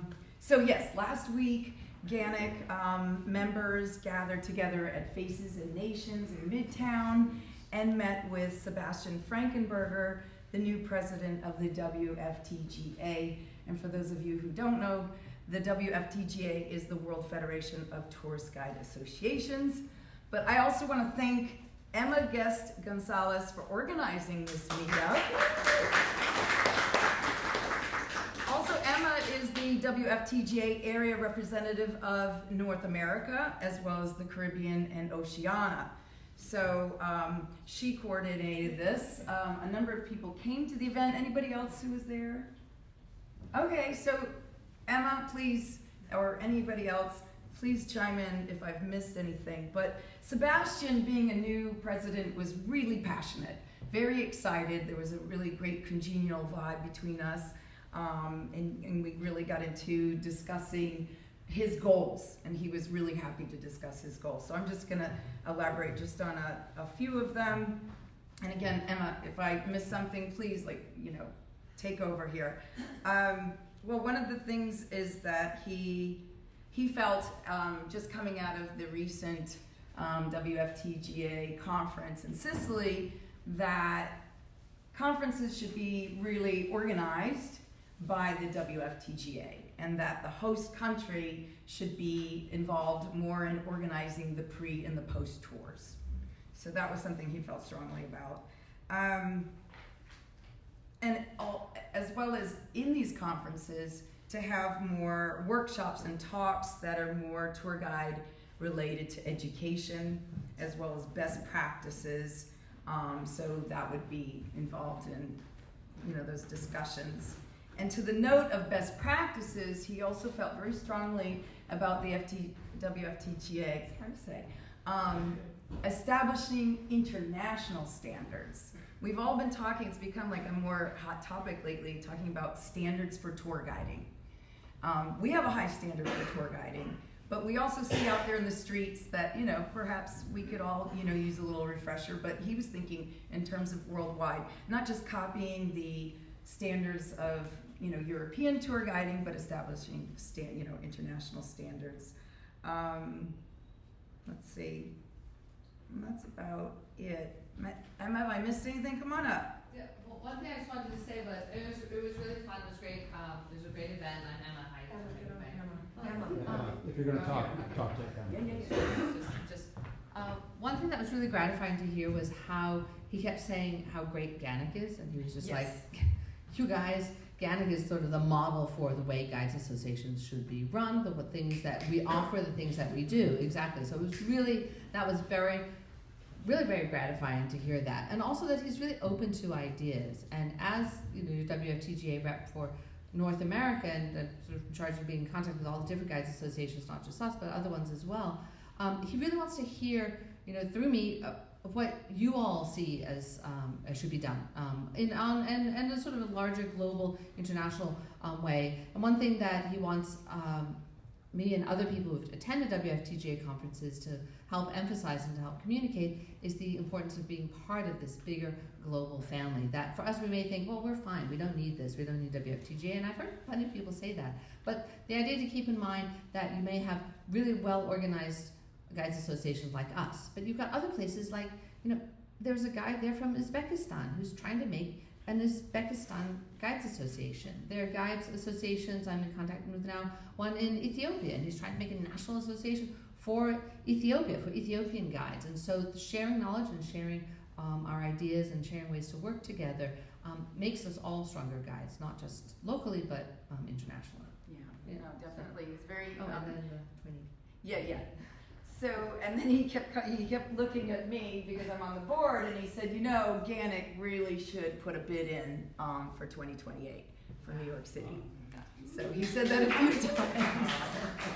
Quite a few times, yeah. Quite a few times. It was like the last thing he said to me when he, you know, left. But very passionate man, new president, has a lot of great ideas, and really has just a high value for GANYC as being a leader in associations. So kudos to us. Yeah. Okay, one question before you get started. AJ. Okay. Hi, AJ, and just want to know, when is the 2026 conference going to be? February of 2026 is the dates right now. And It's where? usually in Fukuoka, Japan. Ooh, let's go. It's usually end of January, beginning of February. They don't lock in the dates till they lock in the dates, but that's about the time. So, okay, great. Thank you, Emma. Thank you, Catherine. Unfortunately, I couldn't be there because I was with a student group, but then the very next day, I'm walking up Fifth Avenue on the way to the Guggenheim, and there's Sebastian and Martha walking right down Fifth Avenue at us. It was very fortuitous, and they took a picture with my group, and it was really nice. So anyway, next up, we're going to have a little bit of a fashion show. So we're going to call up Ann McDermott, our membership chair, as well as Harvey Davidson, chair of our industry relations, co-chair of our industry relations committee, and kind of general do-it-all. And they're going to talk a little bit about GANYC merchandise you can buy. So let me just tell you the origin here. So when we had the meeting at the Salmagundi Club, I had the privilege of sitting across from Harvey, and Harvey had on his wonderful jacket. I said, Harvey, where did you get that jacket? That looks great. And I went and I ordered one, and I just wanted to kind of publicize the fact that you can go on the Land's End website and get this clothing. Harvey has a windbreaker and a shirt that you can get, and you can get that in multiple colors, and he has a hat, and I have this jacket, and for the purposes of branding, because for me personally, like, I have my little tour company and my website and what have you, but nobody knows who that is yet. But when I go out and I wear this jacket, number one, it's red, so people can see me, and number two, it's like I feel like I'm part of something. So, you know, GANYC gives you all these little tools to sort of like help focus your branding energy. You know, we've got the lanyard, and we've got this little name tag that you can get, and then you can print out a name tag and put it in here, which I need to do. But just to sort of help, number one, help yourself kind of feel connected, and number two, help GANYC get the word out there. You know, I'm sure when Michael ran into the folks that you ran into, you had your GANYC thing on, your lanyard, you know, the president of the WFGA saw it, etc. So it just helps. I think personally it helps. Harvey, do you want to say something? Thank you. Several years ago, when I found out we could order merchandise, people were sort of against it. They thought everything had to be in white, and people said, well, I don't wear white, anything else. So I was able to contact Land's End, and they made a jacquard for us. That's the logo. So they have that in stock. So anything that's in the Land's End catalog that you want to order and have the GANYC logo on, they'll do it. So you pay the fee, whatever the item is that you're ordering, and it's a slight fee for them to put the logo on. Undergarments as well? Whatever they have in their catalog, they have our jacquard with the logo on it. So don't worry if you don't want to buy a white shirt like I have on now below. You want to get it in red, you can get it in red with the logo. You want it in green, you get it in green with the logo. Anything that's in their catalog, they can put the logo on. And I'll just say, you know, if both of us went out right now and ran a tour, it'd be very good, easy for the guests to find us, right? Because we look kind of uniform. So just, you know, it's just something to think about. And if you feel so inclined, get yourself a jacket or a shirt. All right. Any questions for Ann or Harvey? Is there? Stand up, identify yourself. Ben Radio, hi. So is there a link to? Yeah, it's on the website. Yes. I didn't bring a flyer or anything, but we'll send it out to the membership, and just a reminder that this is where you go on Land's End's website to do it. Amazing. Yeah. I'm already on my way to the website right now. Okay. AJ, real quick. Does the jacket also have to be just in red? No, any color that they have in their catalog.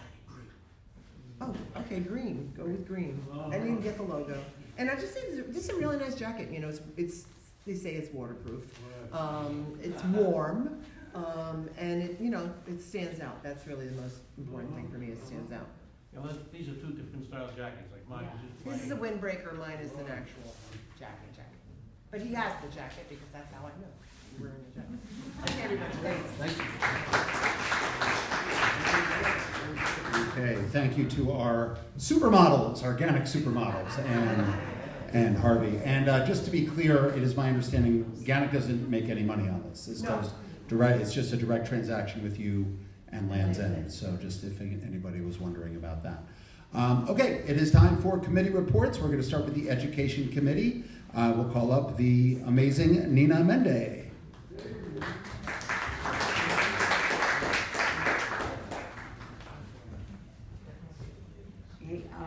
Guess you can hear me. I want to thank Bob Gelber for being a triple threat. I mean, he's organized the fam tour, the place, and the speaker, and Patrick Bringley. I mean, helped a little too, I understand. But anyway, so thanks. The Education Committee is not just one person. In fact, it's really a team of leaders. And they're just going to, read them off again so you know. So it's not only me, but it's Bob Gelber, it's Jeremy Wilcox, it's John Semlak, it's Lisa Puccio, Minna Sharf, Susan Birnbaum, Eileen Rourke, Mark Catapano is kind of a new face, but and Michaela Fagan is our board liaison. So every committee has a board liaison. So that said, we always thank people for doing fam tours. We have like a running index of fam tours we do. So if you want to give a fam tour, you'll be immortalized in this index, and people can look. Who did that tour on? And we say, oh, that guy. Oh yeah, let me. Maybe you'll get some work out of it. You're an expert. So we have that going on. So I just want to thank people, Robin Garr, who's carried on a tradition that Lee Gelber started of the Triangle Shirtwaist Fire Memorial Fam Tour. We do this every March 25th.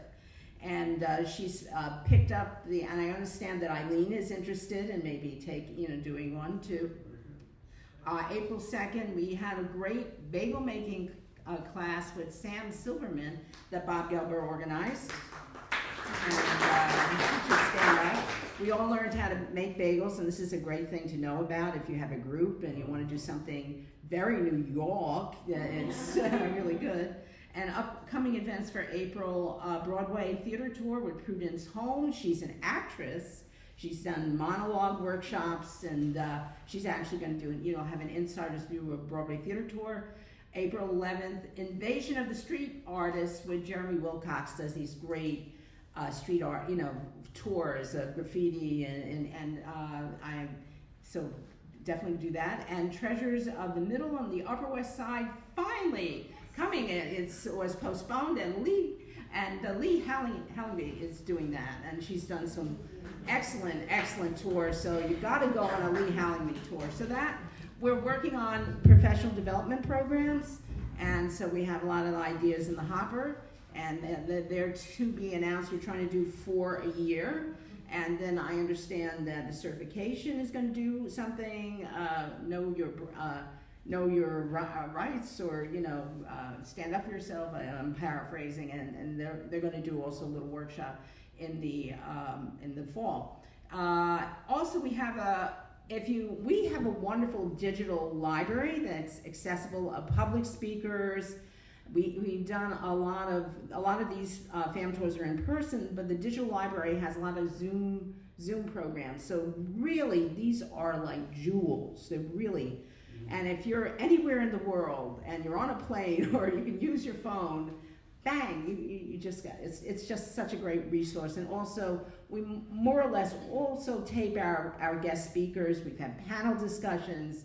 It's just such a great resource. So click in, and that's a part of the membership meeting. And if you're a member, that's one of the benefits of being a member. Also, cancellation of fam tours.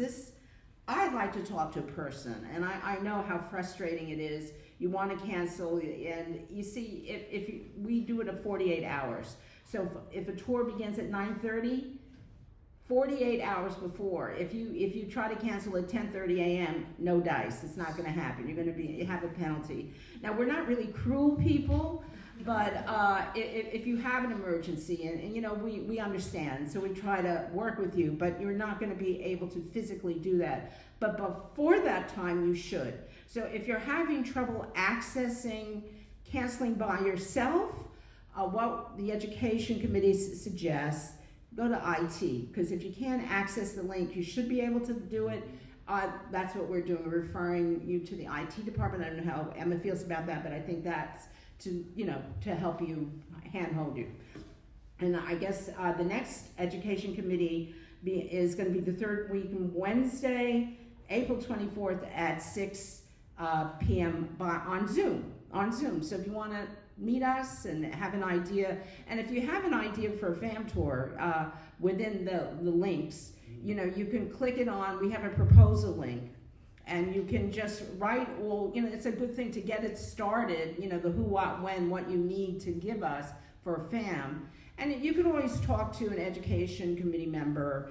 Come to one of our meetings. We're happy to meet you. What's nice is I know we're reaching out people for committees. Let me just plug committees, public relations, I gotta wind up. It's just a great way of meeting people. And Bob always says, it's the best way of meeting people, right? I mean, you always say the best people you meet while you're volunteering, so. Yes. Okay, hold on. Questions for Nina? Okay, now, thank you, Nina. That's great. Okay, in many ways, the Education Committee is, one of the many backbones of GANYC, so we certainly appreciate all the hard work. So next up is government relations, just in the interest of keeping things moving along. Since Patrick could not be here tonight, I'll read his brief report for him.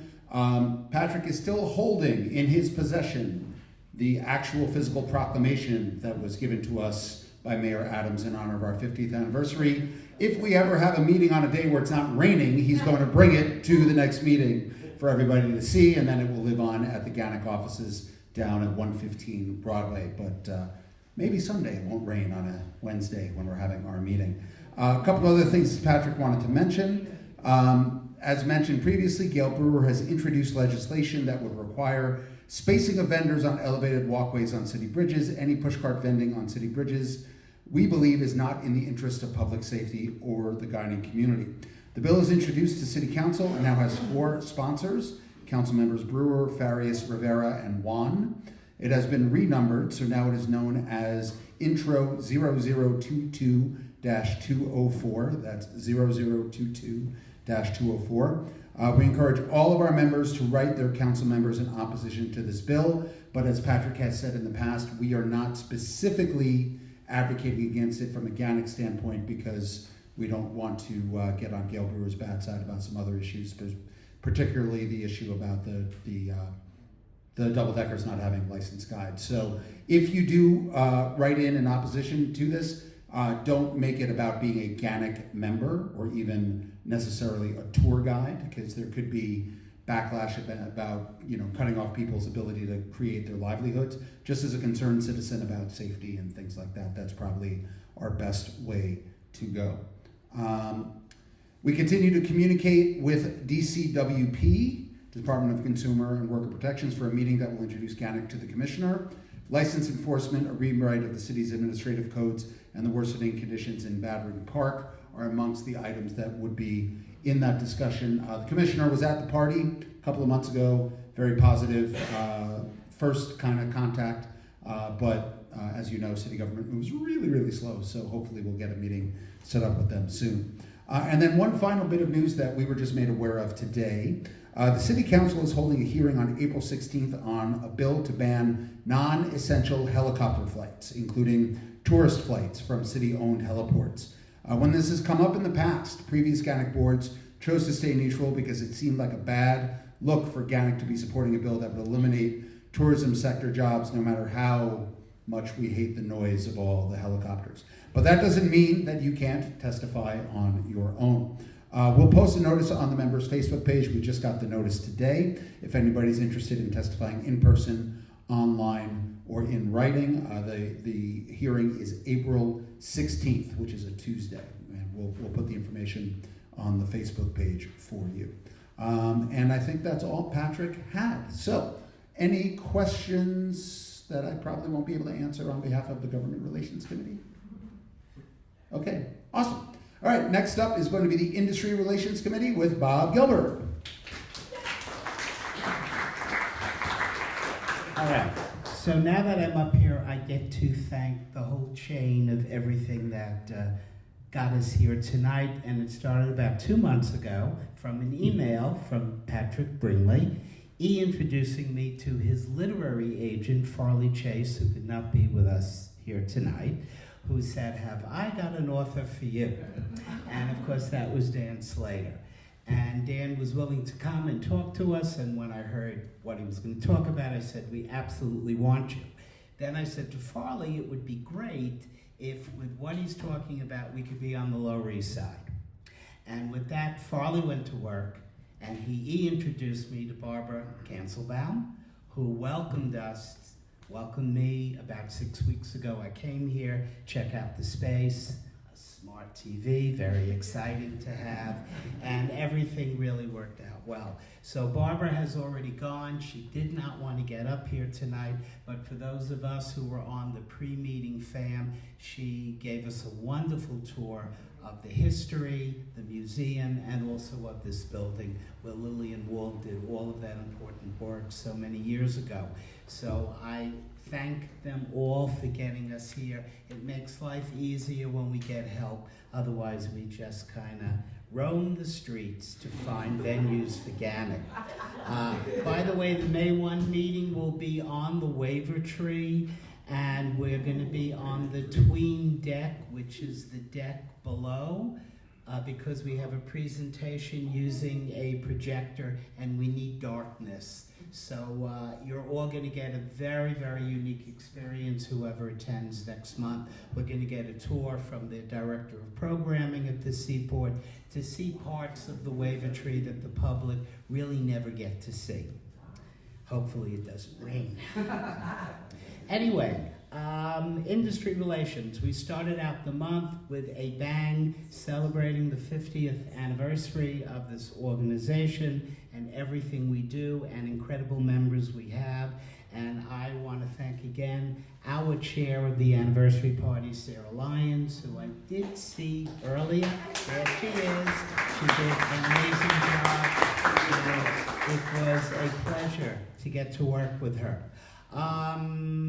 March 19th, as Mike mentioned earlier, Harvey and he and some other GANYC members attended NYC TNC annual meeting, and we will be sad to see Fred Dixon leave, but we hope we will be as close to whoever jumps into that spot. We know Nancy Mamana, she's really nice, and Harvey has a great relationship with her as well.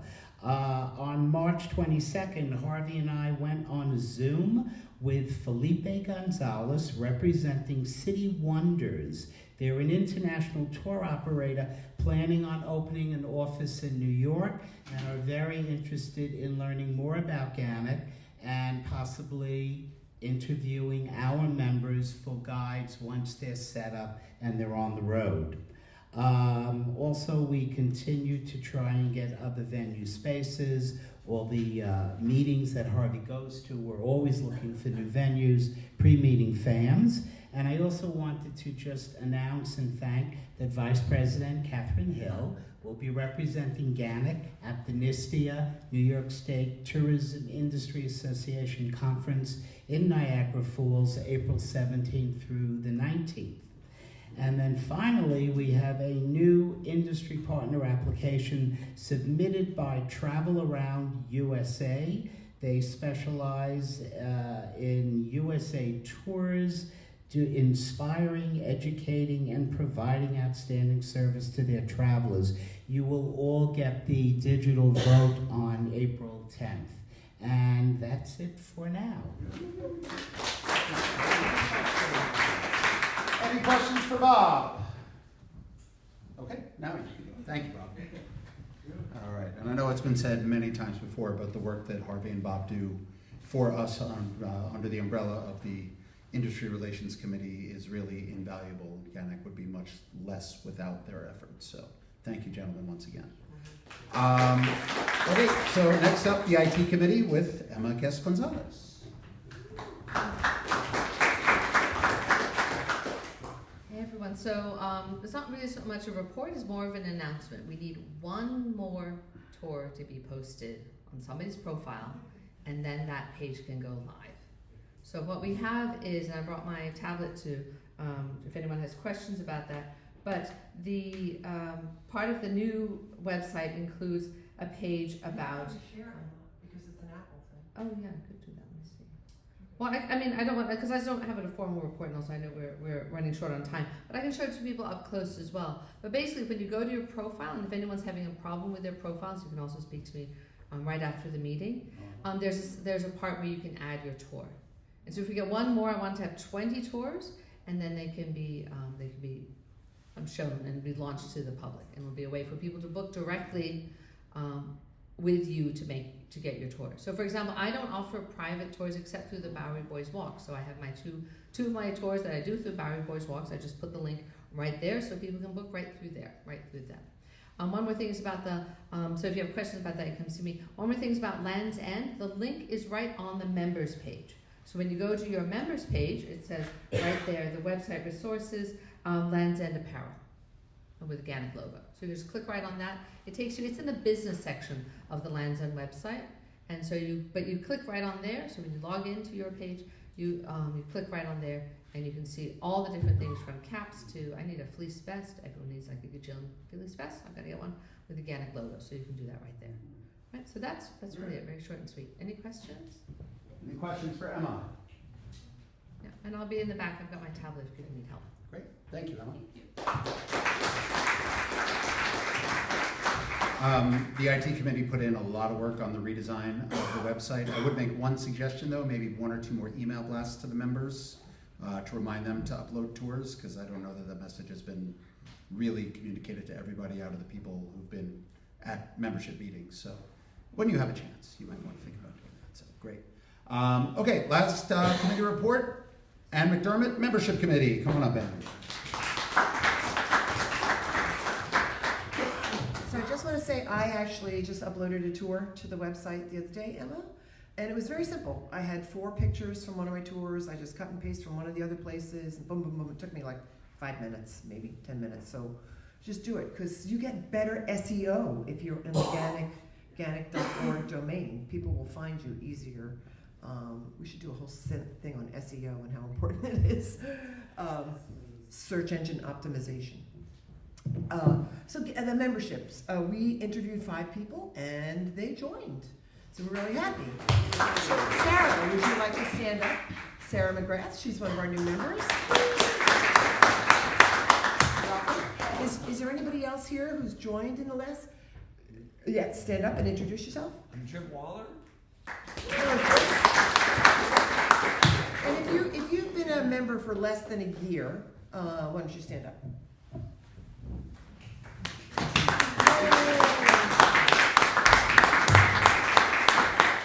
Welcome, everybody. So we are going to have a little happy hour after the meeting tonight. We're all going to head to Salugis, which is straight down Grand Street. And we're trying to do this after every meeting to just kind of, sort of get to know each other and chat about our businesses and, whatever's going on in the world.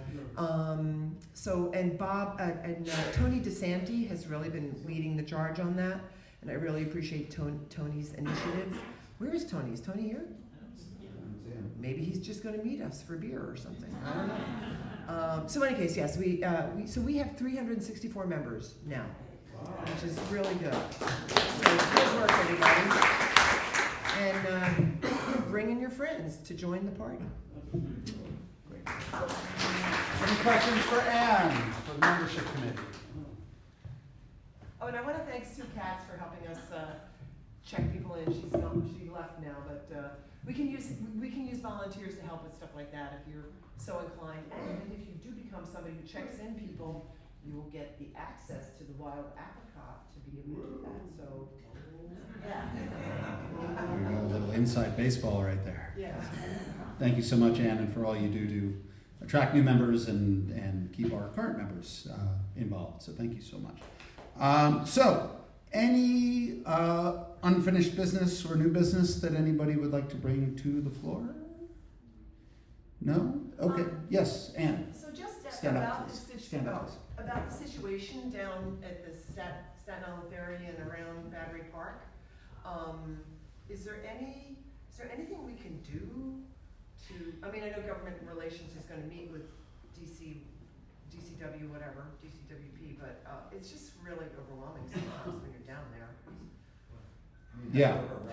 So Harvey, you can answer that real quick, and then I have something to say about that as well. If you have a video, send it to me, because then I'll address it to my contact with the police department and bring it up to show them what's happening. So we have to show them what the problem is. Oh, sound off, please. Good point. Yeah, so what Harvey said was videotape 1980s, record on your phones any malfeasance, any bad incidents down there. We can collect an archive of these, and this way we would be able to go to the police department, whether it's Harvey's contact or elsewhere, or local government officials, in order to try to address this problem. AJ. Okay, so about videotaping, just so you know, New York State is a one-party consent state. What does that mean? That means you do not have to ask the other person for consent. You just have to consent yourself as a one-party consent state. That's a little bit of journalism 101 from my college years. So if they ever get in your face, you're legally in the clear. But take 2 steps back just in case. But I did not tell you that. Yeah. Okay. Naya, right? Yeah, nice to see you again. Hi, nice to see you. Just to go on that's for audio. It is you can videotape, but you have to make sure that you're in the video or your voice is heard. Okay, so that's 1. 2, I'm very curious, like what specifically are we recording? Because I did post. There's what's going. Because I went to go see what's happening down there because I was very curious. There's like 5 different color jackets. The blue jackets usually have who works for the home growers. And I talked to the people at the Statue of Liberty. They're the ones that are usually close to the line. They're the ones that are trying to sell the tickets. And some of them, like I say, don't like to mind their business, so they're trying to overstep and help. Then you have the yellow jackets. The yellow jackets are the people who are selling tickets to go around for 3 hours. Anybody that doesn't have blue or yellow jackets, I don't know who they are. Those are I have no idea who they are because they don't have any company logos. But I'm very curious, what specifically are we taping? So I would think, I don't know this for sure, but any sort of overly aggressive tactics. So for example, this kind of came to light a couple of weeks ago when Megan Murad, one of our members, longtime members, said that one of those ticket sellers got on her tour bus to try to sell tickets, which is illegal in a number of different ways. So if they're just trying to direct tourists to go away from the Statue of Liberty boat and take the 3-hour cruise, as disgusting as it is, I don't think there's anything illegal that they're doing, so there's really not much we can do about that. It's when they get physical, it's when they're smoking weed and doing other sorts of, although that's not really that illegal anymore, when they're, basically when they are violating the law or being physical impediments to tours or to members of the public, although that would be harder to prove. But I would say, when in doubt, take a photo or video. We can always decide not to use it, but and we don't know exactly what we're going to do with all of this. Harvey volunteered to put it in front of the police department. The other thing I'm planning to do, I just haven't had the time, but taking a train to DC on Saturday, I should have time. I'm going to write a letter to NYCTC about this because they are certainly more connected to powers that be than we are, and especially with the NYC 400 campaign coming up, it all started right there, and Minwee Plaza in front of the Staten Island Ferry is ground zero for these ticket sellers, right? So it's a very bad look if this is going to be the focus of a lot of the celebrations next year for the 400th birthday of the United States of America, of New York City, and the area is just overrun with obnoxious, over-aggressive ticket sellers trying to scam tourists. So I think if we take a multi-pronged approach, we can hopefully start to make some headway. I will just tell you, I'm sure many of you remember, this has been an issue for a long time. And the only time that it really kind of got any traction in the media was when Alec Baldwin got scammed and when a state senator got scammed as well. But it seems like the tactics are getting more aggressive. I don't remember somebody ever getting on a tour bus before. Megan's story was, maybe some of you do, but that was a new one for me.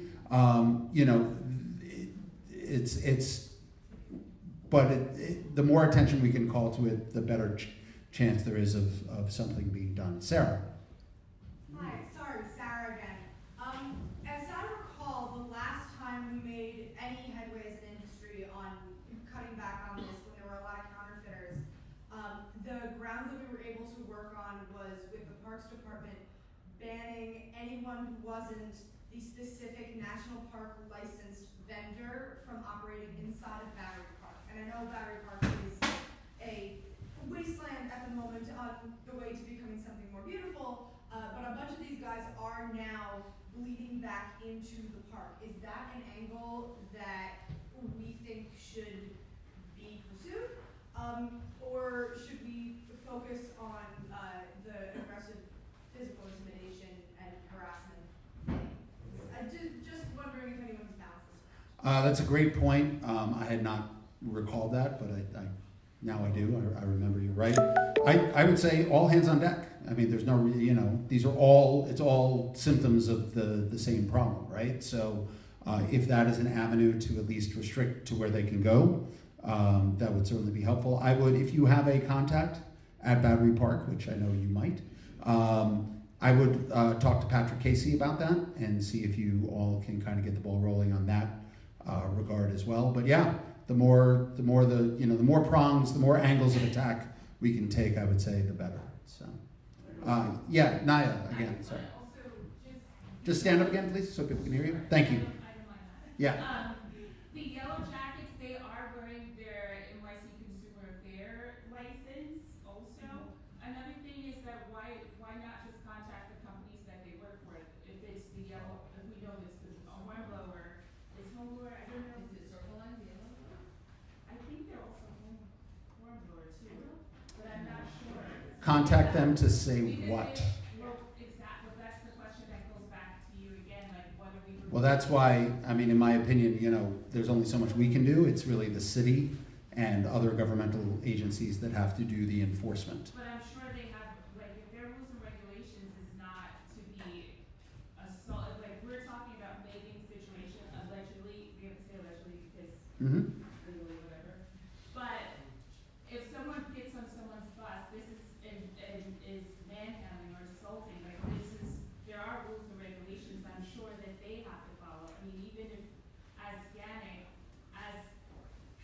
the networking of how we're all in the industry together and how we're all trying to, welcome people into New York City. Maybe that GANYC can reach out to maybe their PR person that can reach out to their ticket sellers and like, what are the rules and regulations? Because whoever the person got on Megan's bus, if they work for Hornblower, if they work for this Circle Line, I'm not sure what the new 3-hour quote is. I don't know what that is yet. I just know even at Battery Park in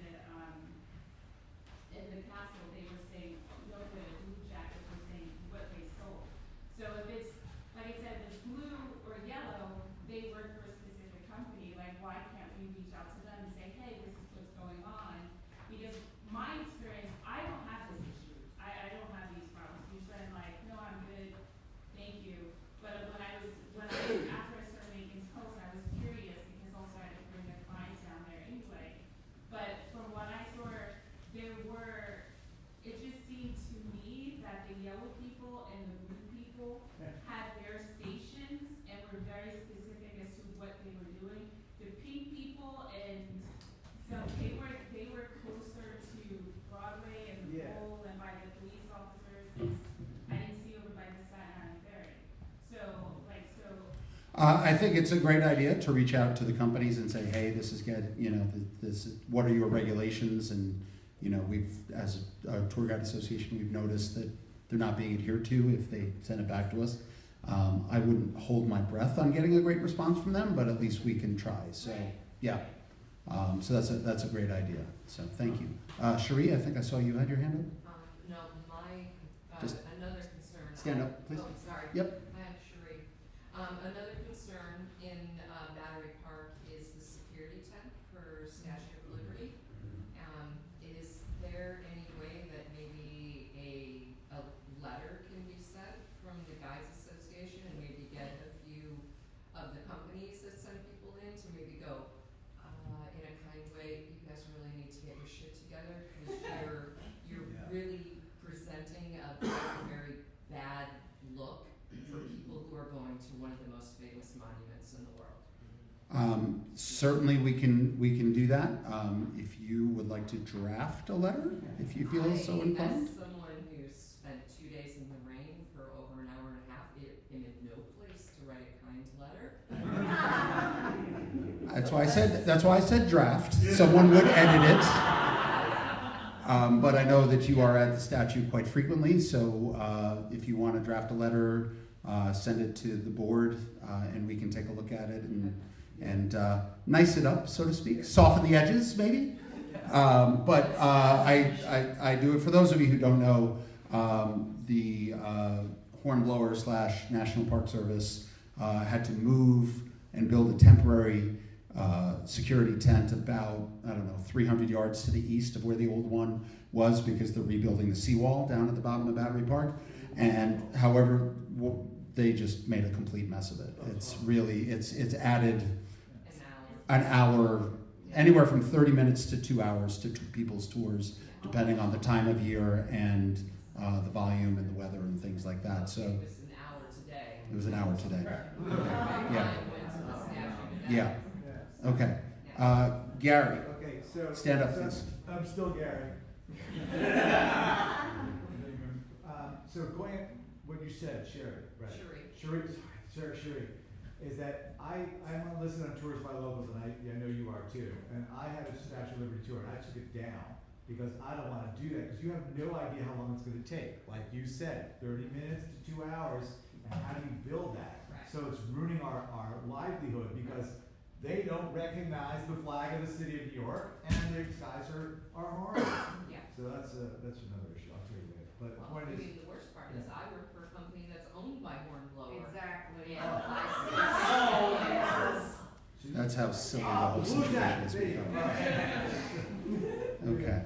All right. I think we have time for just a couple of more comments. Let's have Harvey weigh in on this for a moment, and then. Just want to remind everyone that the city is going to be pushing Operations 2024 sale coming on, and that's going to be they can take away Fleet Week, not take it away, but they can combine it with Operation Sale for sale. So we could have some strength behind us if we work through that organization as well to get them to tell them you're gonna have problems if you can't clean it up now. Because these things take a long time to clear up. So there are several avenues that we can work with to try and improve the situation. Yeah, that's a good point. Just one point of, I believe that's for 26th though. I think that's for the 250th birthday of the U.S., not the 400th birthday of New York.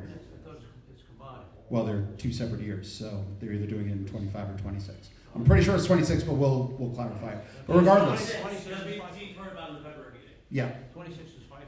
Yeah, Operation 7. FIFA is going on the same time. It's going to be, as we've heard in all those NYCTC meetings, it's going to be a very busy summer in 26. Yeah.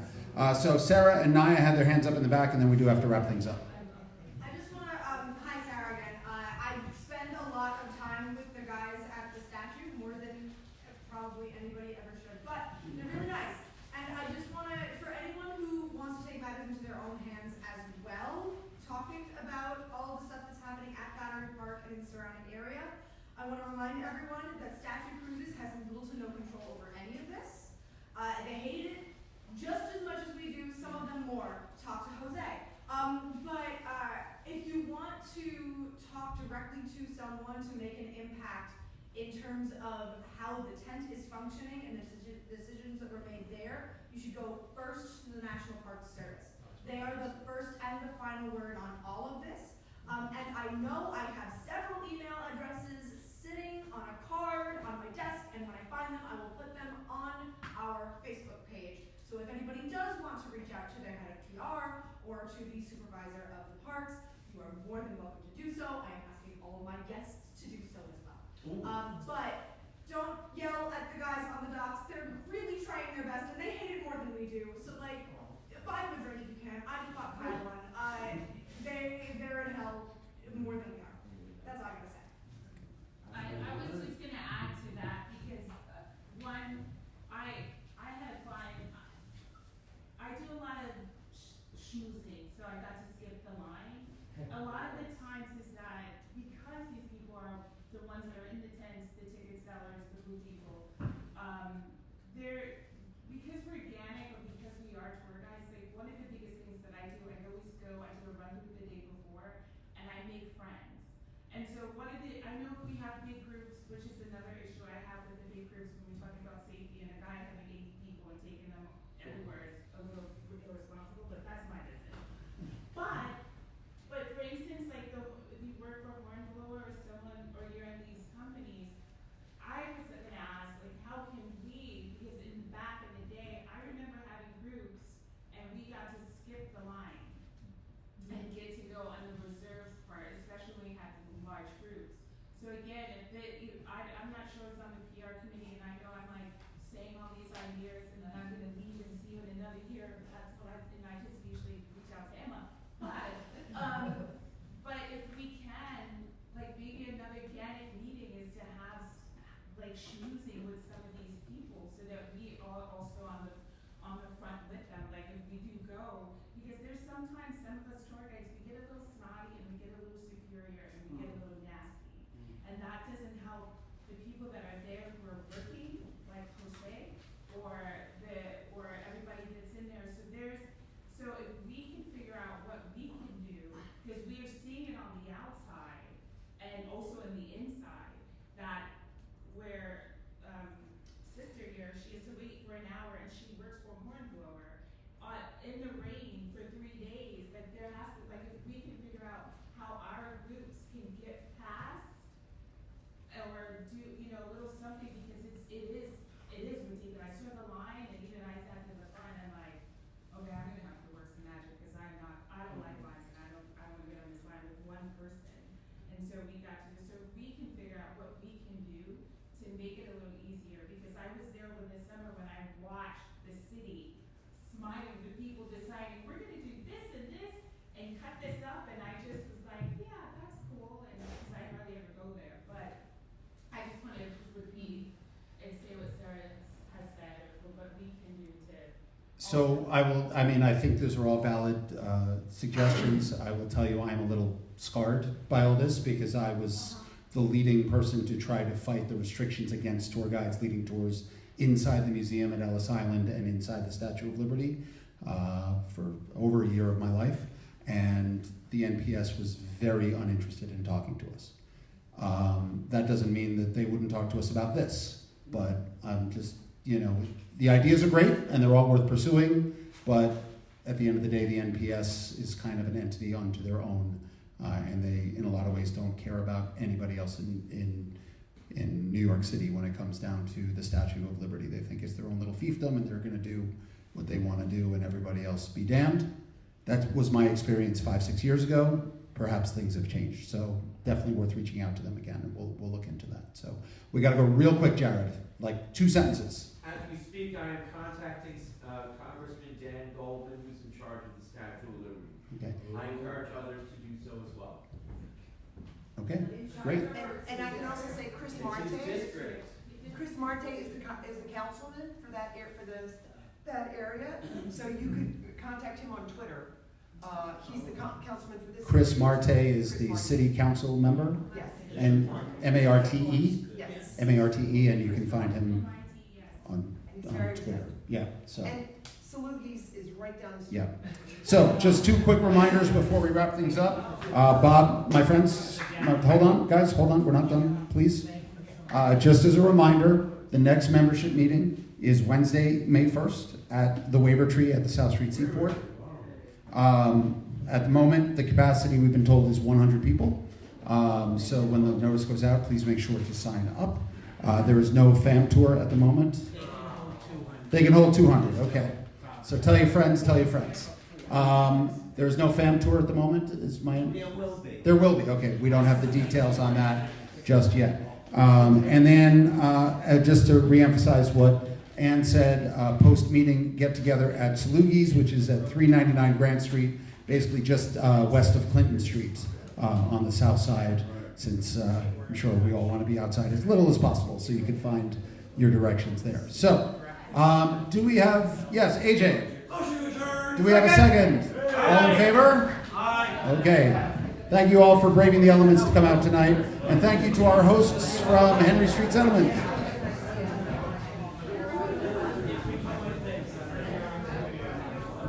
Hey, good to see you. Thanks. Glad you could make it. Oh, okay. Oh, yeah. Yeah. Good one for shoes. Okay.